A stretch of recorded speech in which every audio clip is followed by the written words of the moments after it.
আমি বলে গেলাম 3 কোটি টাকা দিয়ে জমি নিব। তাতে কি হয়েছে? আপনি তো আর জমির দামটা বাড়াইলেন না।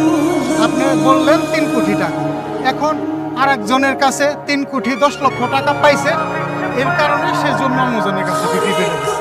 কে কিনেছে জমিটা? আমার বলা দামের থেকে 10 লক্ষ টাকা বেশি দিয়ে কে জমি কিনে?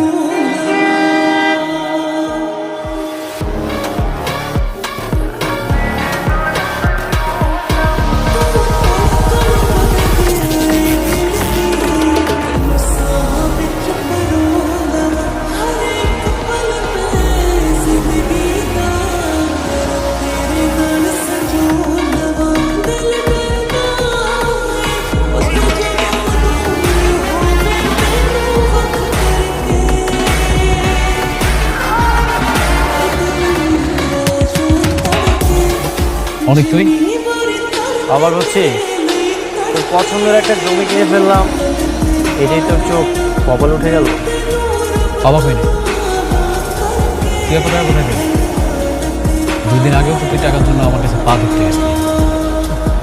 সবে তো মাত্র শুরু, আজ থেকে তুই নিচে নামার দিন গুনতে থাক। তোর আমি এমন অবস্থা করবো তোর কখনো সাহস করবে না কাউকে দুর্নীতি করা। আমার কাছে মনে হচ্ছে যে এখন মনে হয় গেমটা জমে গেল রে। কারণ আগে তো শুধুমাত্র আমি বড় লোক ছিলাম, টাকার জন্য তুই আমার কাছে আসতিস, খেলাটা আমার জমতো। এখন মনে হচ্ছে খেলাটা জমবে। তুই দিন গুনতে থাক, পরে যে চালটা আসতেছে সেটার জন্য রেডি থাকিস। তোর আমি এমন অবস্থা করবো তুই চিন্তা করতে পারবি।